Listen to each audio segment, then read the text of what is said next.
I never imagined a quiet night at home with my son would leave me questioning everything I thought I understood about love, boundaries, and what it means to be close. If you're a mother, you might relate. Your child becomes your anchor, the reason you smile, the reason you breathe, the one person who keeps the emptiness from swallowing you whole. I'm Laura Jensen. I'm 44, an emergency room nurse, and I've been divorced for 15 years. My son Jake is all I've ever had. He's 22 now, in college nearby. Responsible, mature, calm. And yes, if I'm honest, I depend on him far more than I should. We've always shared a bond people call unusually close. They say we're like sisters. I used to smile at that. I used to take it as a compliment, until one night in late October, colder than usual. Jake came home tired after a long lab shift, and I said, without thinking, "You can lie down in my bed, it's warmer than your room." I don't remember what woke me later. Not a noise. A feeling. Breath against the back of my neck. A presence. Jake's arm was around me. Not in a threatening way, not even inappropriate at first. It was soft. Familiar. But there was something different. The way he breathed. Slow. Steady. Deliberate. His arm didn't just rest on me. It held me. Gently. Knowingly. And I realized Jake wasn't asleep. And I wasn't sure I was lying next to a child anymore. This might confuse you. It might disturb you. But please, if you've come this far, stay until the end. This isn't a simple story. It's about boundaries tested, love misunderstood, how silence sometimes screams louder than anything else. I used to see my life as a collection of temporary stitches, loose, fragile, but just enough to hold everything together. In the ER, I was steady, confident. I fixed things. I made people whole. But inside, I was full of small breaks no one had ever tended to. I divorced Matt when Jake was 7. Matt wasn't cruel. He just left. One afternoon, he said he needed space and never came back. No yelling, no betrayal, just silence. The kind that erases people from your life and leaves you alone with questions and a child to raise. My parents weren't close. My sister lived in Oregon and rarely called, so it was just Jake and me. When a child loses his father and a mother has to become everything, something happens between them. A survival bond forms, more than maternal. It's two people looking at each other and silently agreeing, "It's just us now." Jake's always been easy, quiet, attentive, never complained, never made a scene. If I was exhausted from night shift, he never made me feel guilty. He'd cook, clean, and cover for me. I remember waking one day at 10 a.m., panicked I'd overslept. He just smiled and said, "It's okay, Mom. First period was gym." We shared everything, breakfasts, movie nights, short road trips. I thought it was beautiful that not all mothers get to laugh at bad TV shows with their sons at midnight. When Jake picked a college nearby, I asked why. He could have gone somewhere better. He just shrugged. "Why would I want to go far?" I teased. "Scared you won't survive without me?" He smiled. "I'm not scared of you, Mom. I just don't want to live without you." I didn't know what I felt then. Was it pride, love, or a strange tug in my chest? Jake stayed at home all through college. No parties, no girlfriends. He studied, worked part-time, came home every night. On weekends, we wore pajamas and made popcorn. We were close, maybe too close. Maybe we didn't realize we were living like a couple. We lived in a quiet Denver suburb. Old homes, sloped roofs, wooden fences. Peaceful. The man next door, David, was a kind widower in his 50s. Deep voice, gentle smile. He moved in 2 years ago with his golden retriever, Scout. He offered to fix my heater when it broke.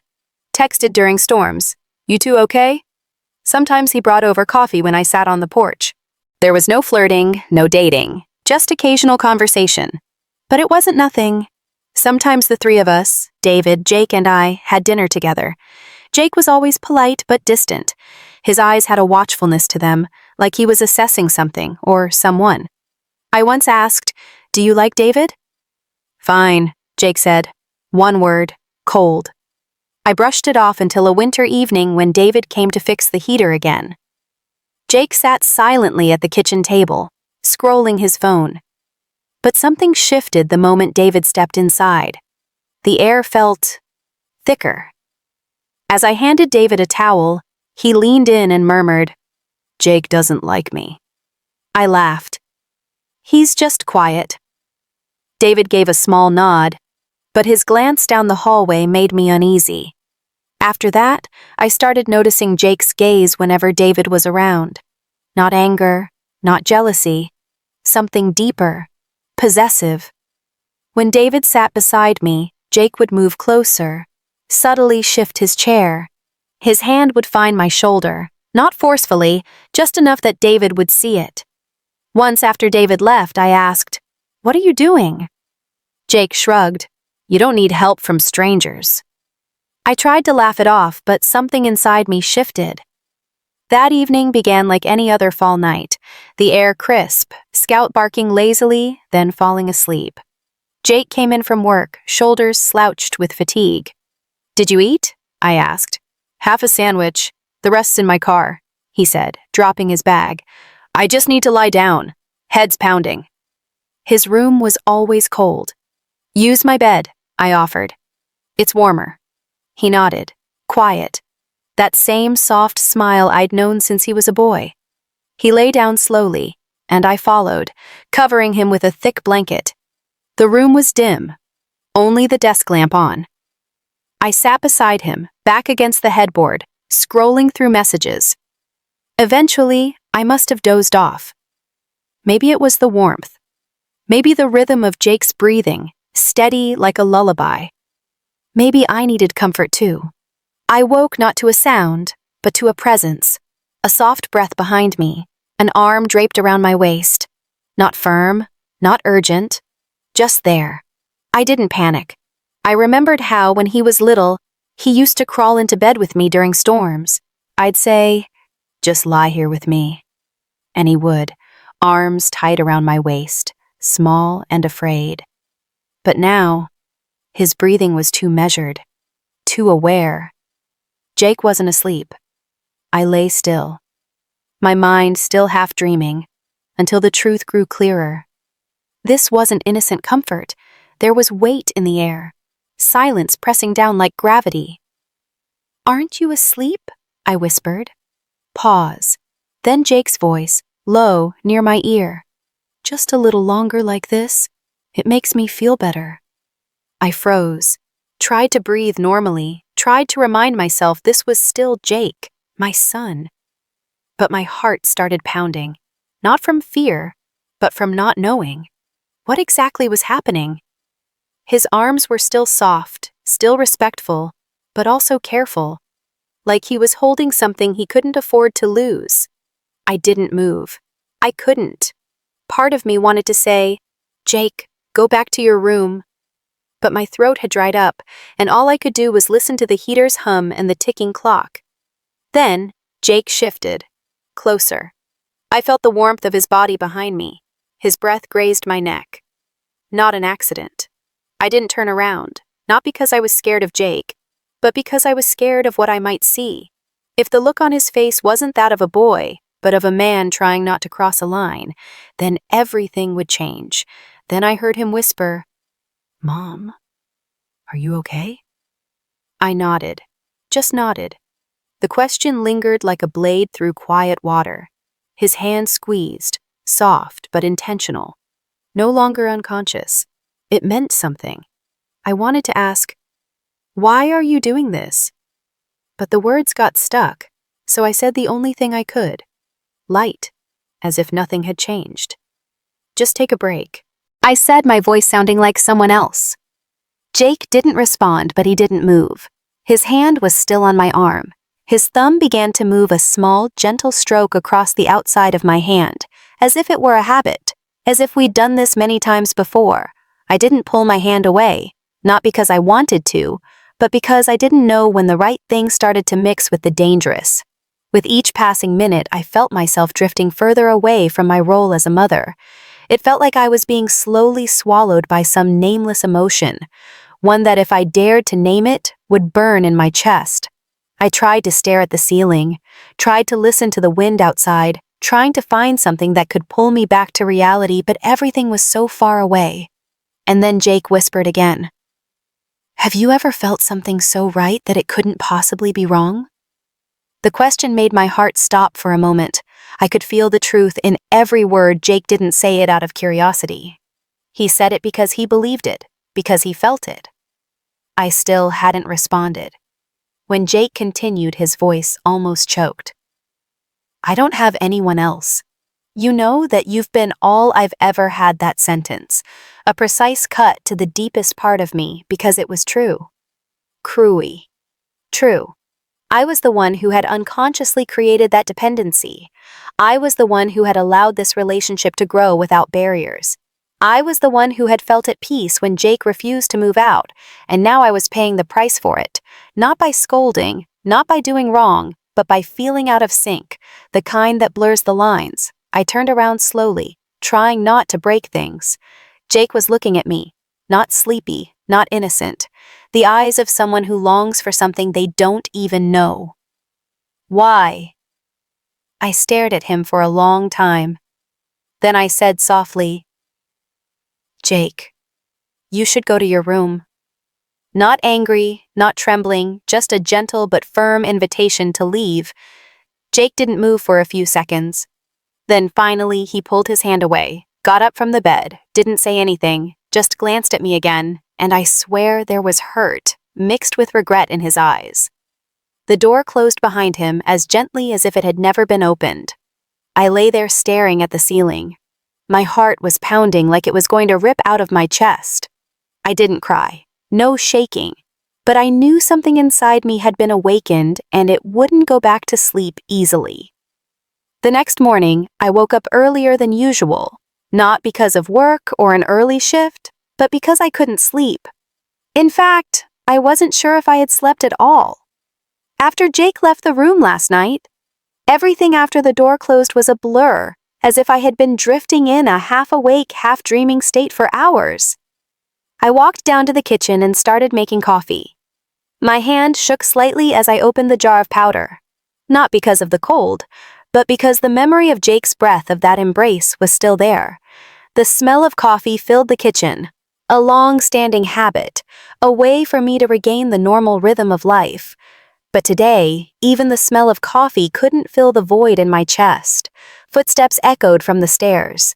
Soft, steady. Jake came down wearing an old gray hoodie, his hair a little messy. He walked into the kitchen like any other day, but when his eyes met mine, I felt something different. No avoidance, no apology, but no innocence.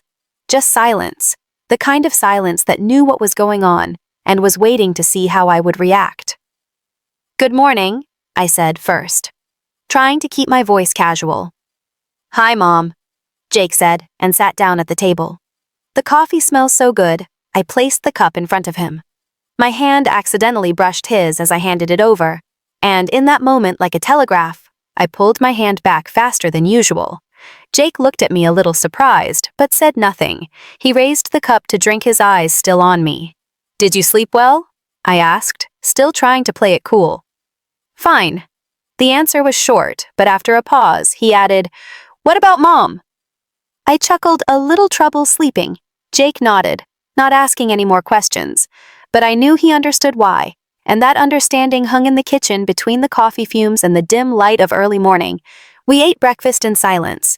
It was not unusual for two people who had lived together for more than 20 years. But today, the silence was not a familiar comfort. It was a thin wall newly erected, waiting for someone to break it after breakfast. Jake stood up to clear the dishes, something he rarely did. I was going out for a bit, he said, his back to me, probably walking around the school. I nodded.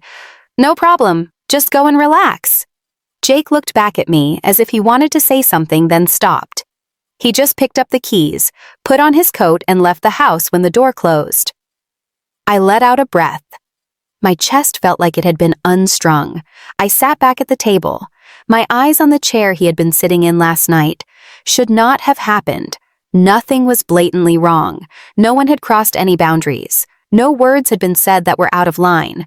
But everything, the look, the breath, the squeeze, the silence, had a meaning I couldn't pretend not to understand, and what scared me most was that I didn't feel disgusted. I didn't find Jake disgusting. I didn't find myself disgusting. I just felt confused, guilty, and very, very lonely. I'd been alone with my son for too long. We'd leaned on each other too much. I'd lied to myself that it was a good thing that a close mother-son relationship would protect him from the ravages of the outside world. But maybe I'd created a closed world, a cocoon, and now what emerged from it was no longer the child I'd raised. Jake was a man, and that man started looking at me with different eyes. For the next 3 days, Jake seemed different from his usual. Jake, not that he was acting out of character. On the contrary, Jake did everything right, almost to the point of being strangely proper. Still eating dinner with me, still asking about my shift, still clearing the dishes. But there was something about his gaze, the lingering look that made my heart skip a beat. And what confused me most, I began to wait for that look. I found myself taking longer to get dressed in front of the mirror, wondering if I looked tired, wondering if Jake still found me as warm as he did that day. Some part of me warmed by loneliness was beginning to see my son's gaze as comforting. I hated it, but I couldn't deny it. Thursday night, I knocked on Jake's door to ask him to check on his laptop. Something trivial, the Wi-Fi was down. I thought Jake sat at his desk, a white t-shirt, his hair wet from a shower. The room smelled of soap and a touch of wood from the bookcase. Everything was peaceful. Too peaceful. Mom's laptop is down, I said, keeping my voice calm. Jake turned his chair around and nodded. Bring it down here so I can see. I handed him the phone standing next to him as he ran his fingers across the keyboard. My eyes accidentally fell on that hand. The hand that had held mine when we crossed the street. When we were kids now. Big, strong, steady. I remember when you used to scream when the internet was down. I smiled softly, trying to sound nostalgic. Jake smiled too, but then he looked straight at me, his head tilted, the light from the screen reflecting off his eyes. Now, you're the one who needs my help, Jake whispered. I nodded, not answering, and then he stood up, handed me the repaired laptop, but didn't step back. We were less than an inch apart. Did you know? Jake said that at school my friends thought you were my sister. I laughed, but inside I felt cold, really. Yeah. I showed a friend a picture of us together, he said. Your girlfriend? I laughed, trying to make it sound funny. Jake didn't laugh. I didn't change it. I didn't change what he thought you were my girlfriend. I didn't change it. He didn't say you were my mother. The air froze. I looked at him, my mouth opened slightly as if to say something, but no words came out. Jake was still looking at me. No challenge, no invitation, just the truth. I don't know, he continued, but at the time it didn't seem so wrong. My heart was pounding in my ears. My head was spinning. I put my hand to my chest as if to keep my heart from falling. Jake, I began. But Jake took half a step back as if he had realized he had just touched the irrevocable. Sorry, he said quickly. I don't know why I said that. I backed out of the room, barely remembering how I left the door to his room closed behind me, like a final blow to the illusion that everything was normal that night. I couldn't eat, couldn't read, couldn't sleep. Every time I closed my eyes, I saw Jake in the dim light of the screen, his voice, I'm not changing. And the most painful thing was, I didn't feel disgusted with him. It hurt, because I knew he loved the wrong person, and it hurt even more because I knew that some part of me had led him down that path without stopping him by living so close to him, by not giving him space, by mixing the roles of mother, friend, the only one left, into a nameless feeling. I lay there hugging my pillow, and for the first time in many years, I cried silently. 3 days after the tense conversation with Jake. I still hadn't gotten a full night's sleep. I went to work like a machine, checking vitals, changing bandages, giving injections, smiling at the right times. But inside, I was drowning in a flood that no one knew was rising by the hour. That afternoon, it was cold. The sky was ash and gray, not a ray of sunshine. I had just arrived home when I heard a knock on the door. Soft. 3 even knocks. No rush. No hesitation. I opened the door and David was standing there. He was wearing a thick, dark blue coat holding a small toolbox. "Hi, Laura." He smiled, his usual smile, calm and warm. "I was passing by and saw that your back fence was loose on one hinge. Need help fixing it?" I hesitated for a beat. "Oh, sure, thanks. I didn't even notice." David nodded. "I'm used to it. These little things are annoying if left for too long." I invited him in. Jake was upstairs. I could hear footsteps moving back and forth above as I poured David coffee. Jake came down, pausing slightly when he saw David sitting at the kitchen table. "Hello, David," said, polite as usual. "Hello," Jake replied, his voice even. Not impolite, but definitely not enthusiastic. He walked into the kitchen, took an apple, peeled it with a small knife. I could feel the atmosphere changing by the second.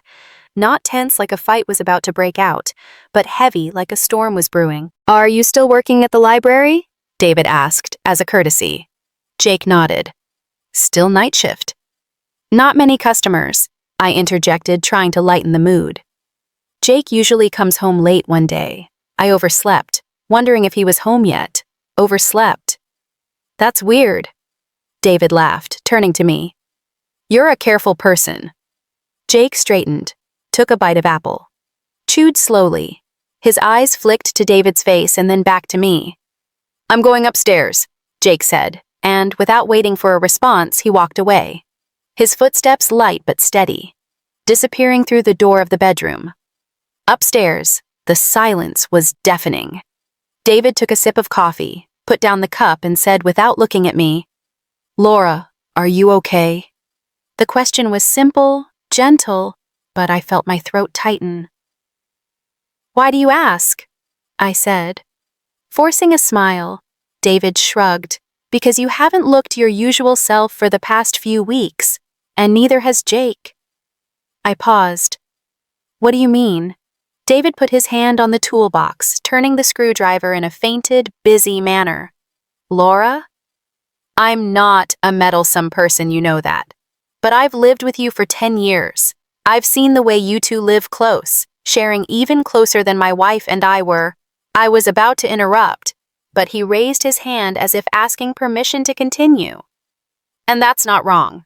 There's nothing wrong with two people loving each other. But love can be confusing sometimes, especially when it's not illuminated by others."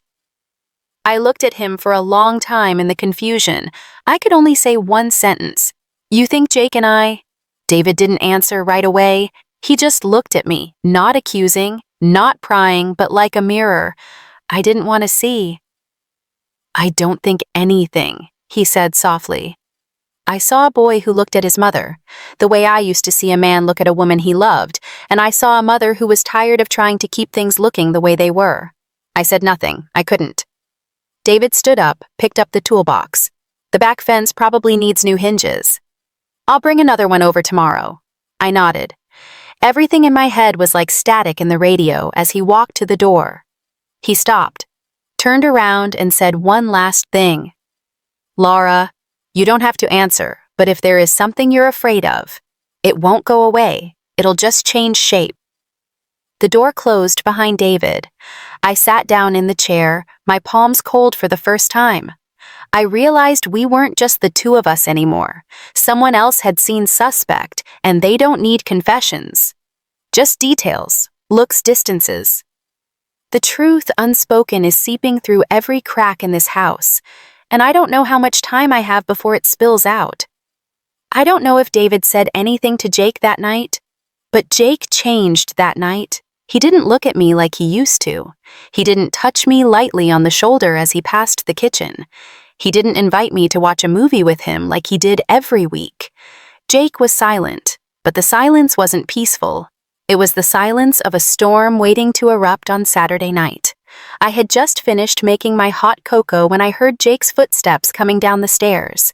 I sat on the sofa, my legs wrapped in a blanket, about to turn on the TV to break the silence, when Jake walked straight over, standing in the middle of the living room looking at me. "We need to talk," he said. His voice wasn't loud, but there was something tight in each word. I turned off the TV. "Okay, about what?" Jake stood there for a moment as if waiting for me to know what was coming. "About David." My heart slowed to beat. I let out a small breath.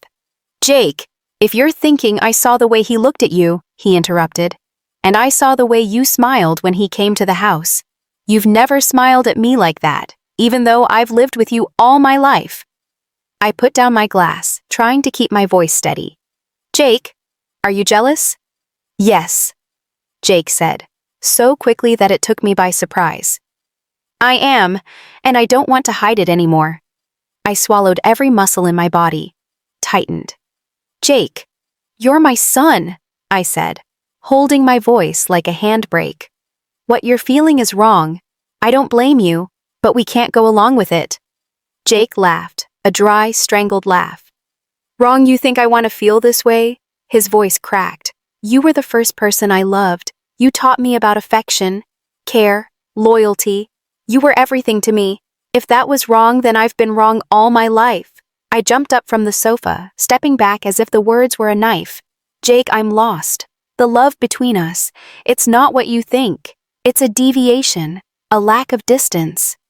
Mom, you were wrong not to let me live my own life. But I can't. I can't let you go any further."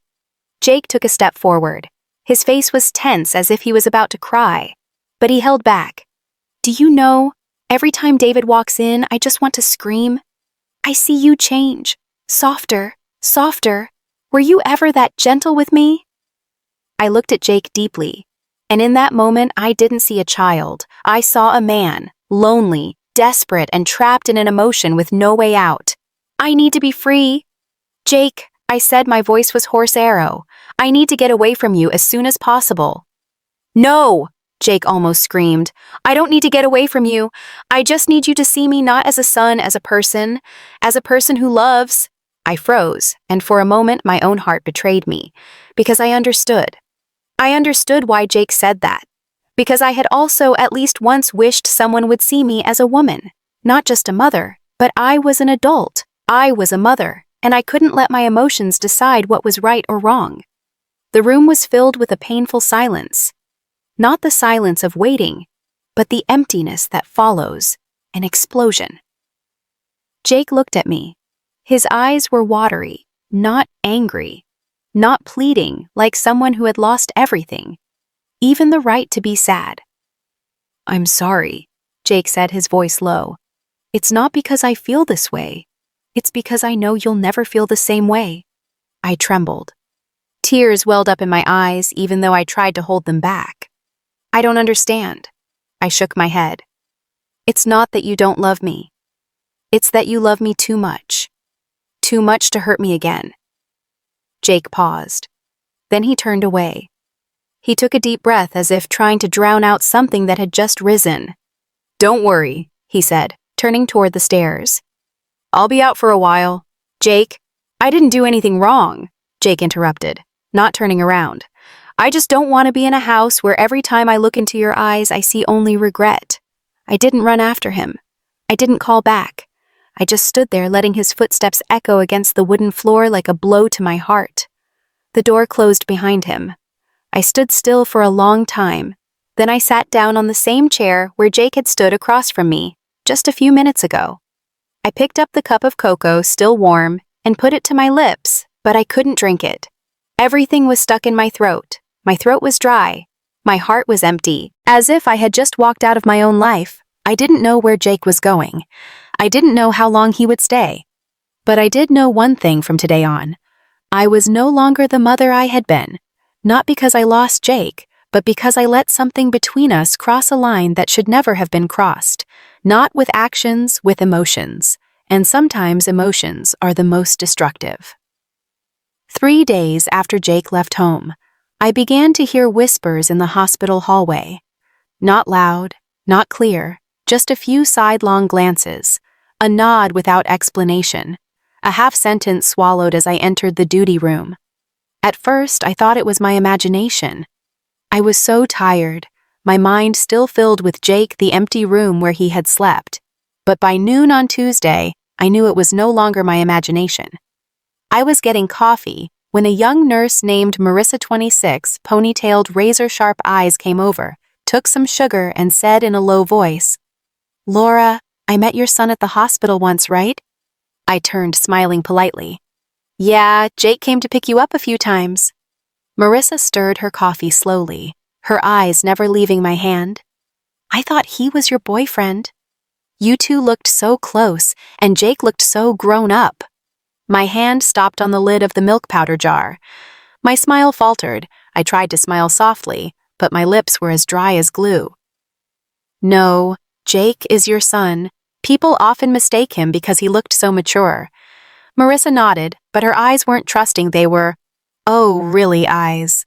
Like she had already put me in a box in her head she left after a simple hello, but the echo of that conversation lingered in my ears for a long time. It was like it was imprinted in the air, something that couldn't be erased with a normal explanation. That night I returned home, walked into my bedroom, and closed the door, locking it. I looked around the room where that night had taken place. The bed was still there, the pillows were still the same, the dim yellow desk lamp still illuminated the wall with the old framed photo of the two of us. I took the frame down, looked at it closely. Jake was hugging me from behind, his chin on my shoulder. Both of us smiling. He was 19. I thought it was the best picture we'd ever had together, but now I saw it differently. His hand was on my waist, his chin was near my neck, his eyes weren't like a child's. Not quite. Had it always been there? Had someone like Marissa, like David, seen something I didn't dare see? I put the picture down, sighed, and felt like a stone. No one knew what was really going on in this house, but everyone was sensing something was wrong, and that was enough to create suspicion. And suspicion is the most dangerous seed in society. The next morning, I went to the supermarket near my house while I was picking vegetables. I ran into Roslyn, my neighbor who lived a block away in her 60s, who often walked her dog past my house. She looked at me, nodded, and then asked abruptly, "Where's your son? I haven't seen him in a while." I smiled. "He's busy with school at a friend's place." She nodded, but then said something that made my heart freeze. "The other day I saw him standing at your door looking inside, but he didn't ring the doorbell. He just stood there for a while. Then he left." I froze when 3 days ago, noon, I walked by with my dog. It was a little strange he didn't see me. Roslyn walked away after saying goodbye. As for me, I stood in the middle of the aisle still holding the celery, but my eyes were like they were being drowned out. Jake had turned around, didn't come in, didn't knock, just stood there looking. And I know that gap is becoming an abyss. I don't remember driving home. Everything that passed by the window seemed to be in fast forward, meaningless, and lifeless. I only remember the chill of what Roslyn had said. Jake had stood at the door, didn't knock, didn't come in. He was close, so close, but he wasn't entering my world anymore. And the scariest thing of all, someone had seen that evening. I sat alone in the living room holding a cup of cold tea. I could hear the refrigerator humming, the wind blowing outside the windows. Every sound in the house was sharp now, as if the house itself were unmasking itself. I stepped out onto the front porch, pulling my coat back against the cold wind. From there I could see that David's house was still lit. The second-story window was open. His reading lamp cast a warm yellow glow. I wasn't sure what I was looking for. Someone familiar, maybe some proof that the world was okay. But then I felt someone watching me, not from David's house, but from across the street. A gray car was parked about 10 meters away from my house. The lights were off, but someone was vaguely visible behind the wheel. I stepped inside and pulled the curtains closed. My heart was pounding even as my mind tried to reason. It could just be the neighbor's car. It could be a coincidence, but the uneasiness did not leave me. The next morning, I opened the mailbox in front of my house. Among the advertisements and bills, there was a piece of paper folded into 3. No envelope. I opened it. Inside was a single line handwritten in black ballpoint pen, unsigned. Some things, the more you hide them, the more others will see them. I almost dropped the paper to the ground. My lips were dry. My eyes darted around quickly, but the street was still quiet, as if nothing unusual had happened. I walked quickly into the house, locked the door, pulled. All the curtains fell into a chair. The paper lay on the table, small but breathing. Who knows who wrote it? Marissa, David, someone in the hospital. Or Jake. Jake had never pushed me, never used words that crossed the line. But if his emotions broke and he started trying to make me face him, I wasn't sure, and I wasn't sure. I wasn't punishing myself with my imagination. That night I dreamed that Jake was standing in front of my window, not knocking, not speaking, just looking at me from outside. His face, pale in the moonlight. I dreamed that David opened the door and walked into my house without knocking. He didn't say anything, just walked straight to the old photo frame on the dresser, turned it face down on the table, and in the photo I was sleeping, and Jake was standing next to me looking at me with... I woke up. My nightgown was soaked with sweat. The clock said 3:14 a.m. I turned on the light and saw something that made my blood run cold. The photo frame I had put away the day before was now lying on the table, face up, like in a dream. I walked over. My heart was pounding. My mind was spinning with possibilities. Did I forget it? Did I do it in my sleep? Or did someone come in? The front door was still locked. There was no sign of a disturbance, but I couldn't deny the feeling anymore. Someone was watching, touching every corner of my life, and they knew. The first winter rain came on a Friday night, just when I had no energy left to keep going. It was pouring. The rain was beating against the glass like someone was knocking on it. I was curled up on the sofa, the lights off the TV shining dimly on the wall. A documentary was playing. The narrator's voice was steady and lulling. I closed my eyes, and then a knock 3 times soft, even. I thought I was dreaming, but the knock came again. I walked to the door, my heart pounding through the gap in the curtains. I saw a familiar figure, a black coat, old shoes, dark hair, now wet from the rain. Jake. I opened the door. He stood there, no umbrella, no voice. His face was streaked with rain, his eyes red as if he had been crying or had walked a long way. I opened the door wide and stepped back inside. He walked in, not taking off his coat, not saying hello, just looked at me for a long time. I didn't know I should come, he said softly, but I didn't know where else to go. I nodded. I understood. Though I wished I didn't. Jake took off his coat and hung it over a chair. The wet shirt clung to him, chilling him. Take a shower first, I said. You'll catch a cold. He looked at me for a moment and nodded. He went into the bathroom. I heard the water running, and my heart beat faster for no reason. 10 minutes later, Jake emerged hair wet, wearing the old nightgown I'd left in his room. He looked at me still sitting in the chair, and for the first time in weeks, we were in the same room together with nothing between us. I miss you, Mom, Jake said. I didn't answer. I didn't dare. If I said you too, I was afraid something would break. I tried to stay away. I tried not to call, not to think about you, but the more I tried, the more. Jake paused, swallowing. His voice was hoarse. I wrote letters, so many didn't send them, burned them all. I felt my heart constrict. What did you write? I asked, though I wasn't sure I was ready to know. Jake looked at me, his eyes shining, not with hope, but because it was time. I wrote that if you weren't my mother, I would have held you for a long time, kissed you, kept you as my lover. I sat still, didn't speak. The house was filled with the sound of rain, and the words were like sharp knives. Jake took a step forward. I know it's wrong, I know, but feelings don't have logic. They only have intensity. I trembled, partly with fear, partly because I understood every word he said. And that was the scariest part. Jake sat down next to me, not touching, just sitting less than 2 inches away. I won't touch you, I promise. But please, just once. Look at me as a person, not as a son. I turned and I did what I hadn't dared to do in months. I looked into Jake's eyes, not avoiding them, not pretending to be blind, and I saw loneliness, pain, longing, guilt, an entire person suppressed and repressed by the titles son and mother. I saw it all, and I didn't hate him. I don't remember the exact moment I reached out. Maybe it was instinct, maybe it was a reflex when someone was broken. All I know is that my hand was on Jake's cheek, soft, trembling, and his eyes were closed. Nothing rough. No demands, just a touch. Warm. Silent. Lingering. Jake tilted his head toward my hand, his lips pressed together, his chin trembling. He whispered, "Just don't pull away." I didn't, because I knew that if I pulled away, I would be doing the right thing, but also breaking the hearts of both people in the room. I didn't kiss him. He didn't kiss me. But we sat like that for a long time, inches apart, my hand on his cheek, my eyes glued to the space between us. That space wasn't safe anymore.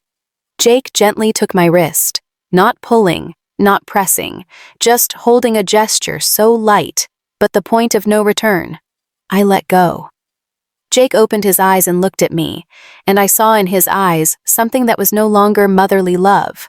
Love whole, wrong, but it couldn't be hidden. I stood up. He stood up too. We didn't hug, we didn't kiss, but the truth of what had happened wasn't in the act. It was in the way we both understood what had happened and didn't protest. Jake went into his room, a room that had been empty for days. I went back to the bedroom, closed the door, didn't turn on the light. The room was dark, but I couldn't see anything else. I saw it clearly. I had crossed the line, not with my body, with my mind, and that was what I couldn't go back from.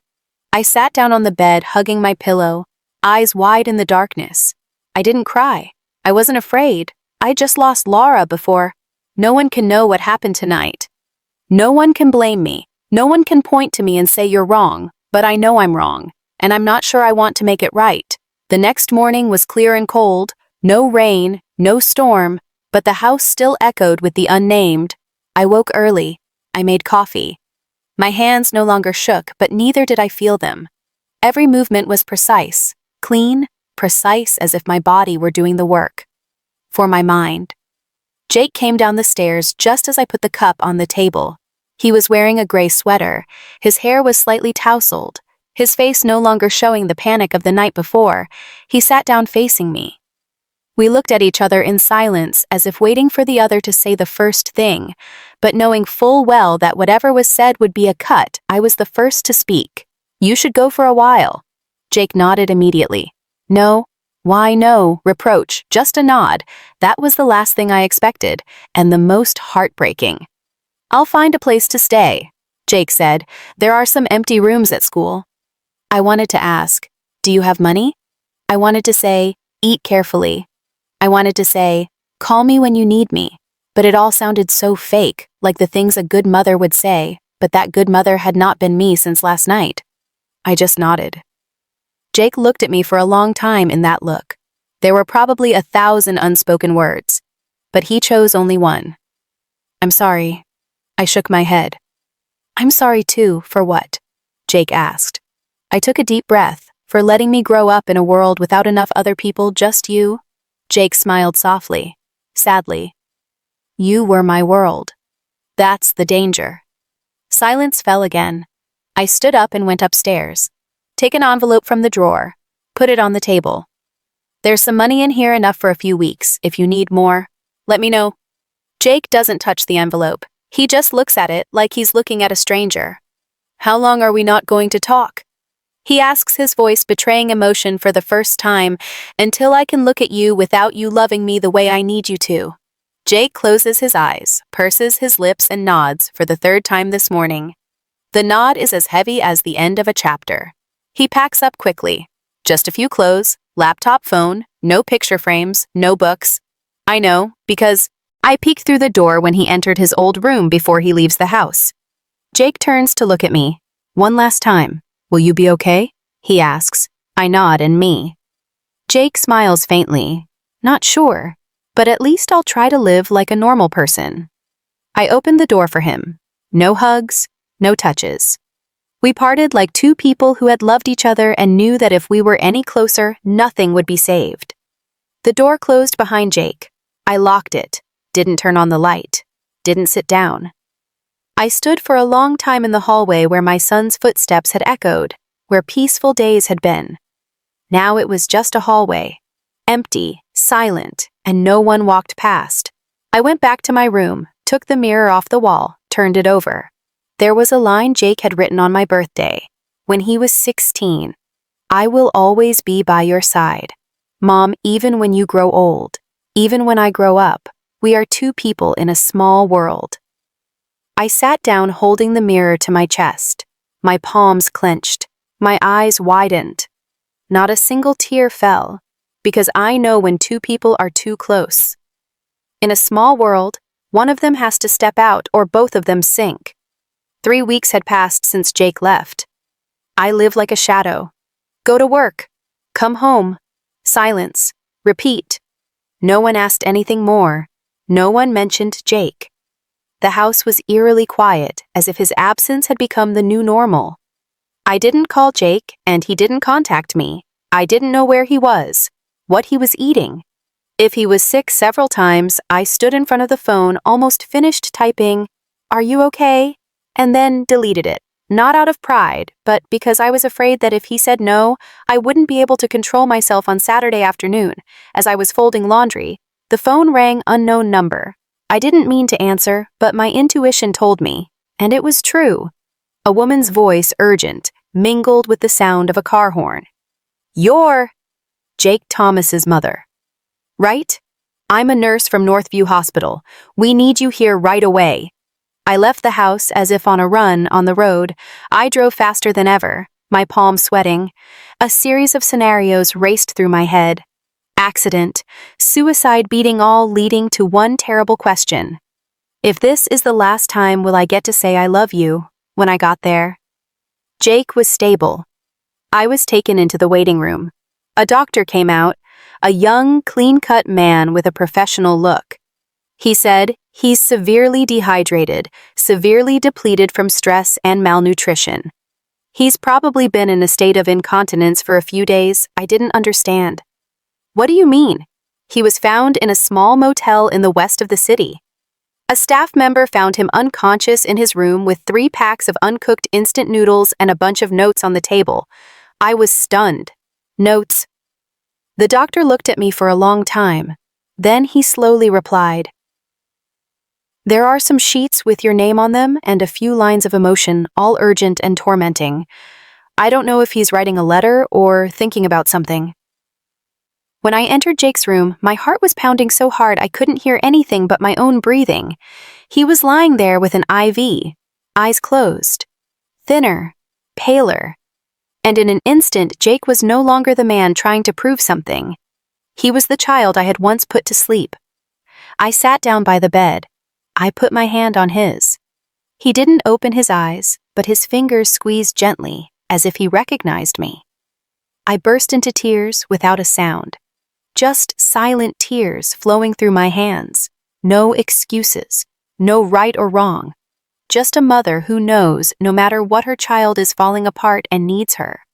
I stayed with Jake all night. I read the doctor's notes, the ink-stained pieces of paper, the repetition my name, the words. "If I disappeared, would you feel better? If this is a sin, why do you still love me so much?" I tried not to love anymore, but feelings don't die as fast as reason.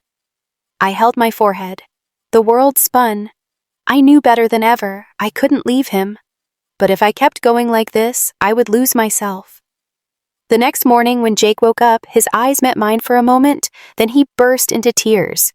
No words, no dignity, just a broken sound in his chest, and I broken, as I was said, what I had never dared to say.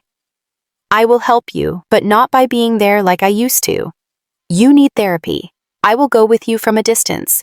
I will be here, but not in your little world anymore because I need to live too." Jake did not nod right away. He looked at me for a long time.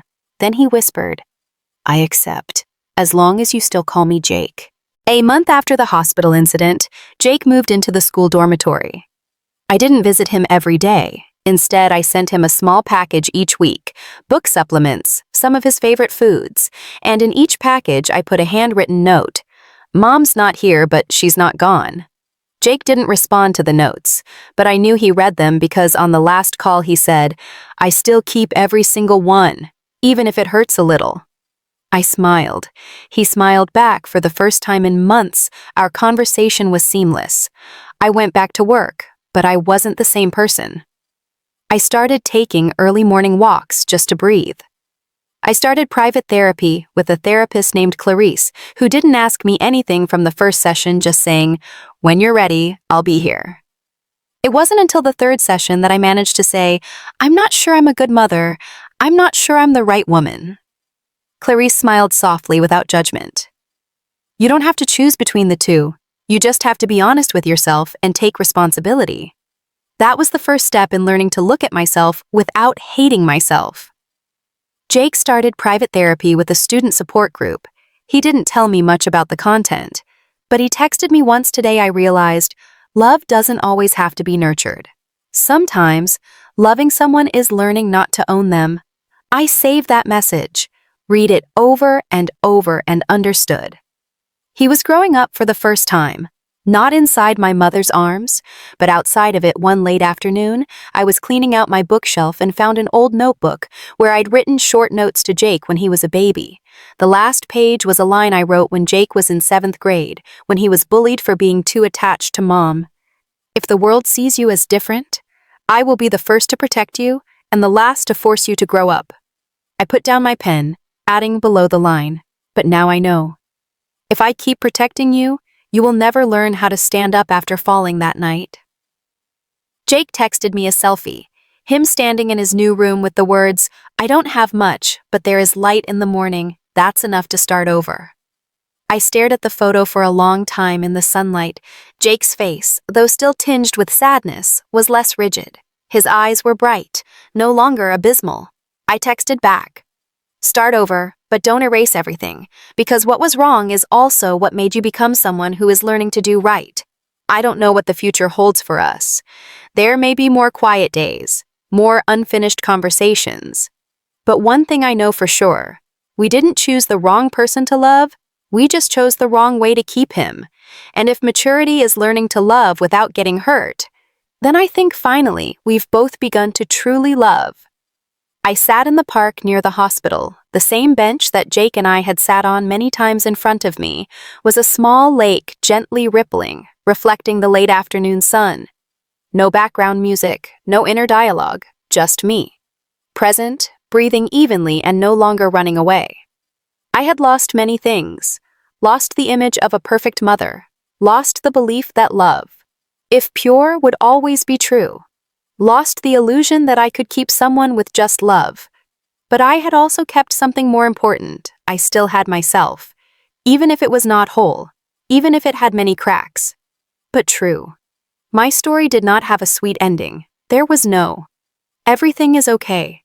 There was no image of mother and child returning as if nothing had happened. We chose to love each other at the right distance, not close enough to destroy each other, not far enough to disappear. And that's the best we can do. But if you're an outsider, if you're an audience member who's made it this far, what do you think? Do you think Laura Mee is borderline or a mother who's too lonely in a world with no one else to love? Do you think Jake is a broken child who needs help or a lonely man who loves in the wrong way but truly? Do you think this relationship is absolutely wrong or just a tragedy where no one really wants to be wrong? But feelings, instincts, circumstances push everything over the red line. Leave your answer. There is no right answer. There is only the truth. You choose to believe. To you, those who have listened to this story with all their hearts, I bow my head in gratitude. Perhaps you have lived long enough to understand in this world, not everything is black and white. There are relationships that cannot be named. There are feelings that are both beautiful and wrong, and there are moments when we are forced to choose not between right and wrong, but between the heart and the consequences. Thank you not only for staying until the end of the story, but for listening with the heart of a father, a mother, someone who used to be a child. Because you understand sometimes what is right is not in the action, but in the intention, and what is wrong often stems from the loneliness that no one wants to admit. You have loved, have lost, have let go, and perhaps have kept something, even though you know you cannot keep it forever. It is that empathy that makes you the most special audience for this story. If the story moves, makes you think, or simply makes you silent for a few seconds after the last line, then I know we have truly touched each other with a very human truth. Thank you again for listening, and if this story lives in you just a little longer, that is the greatest gift I could receive.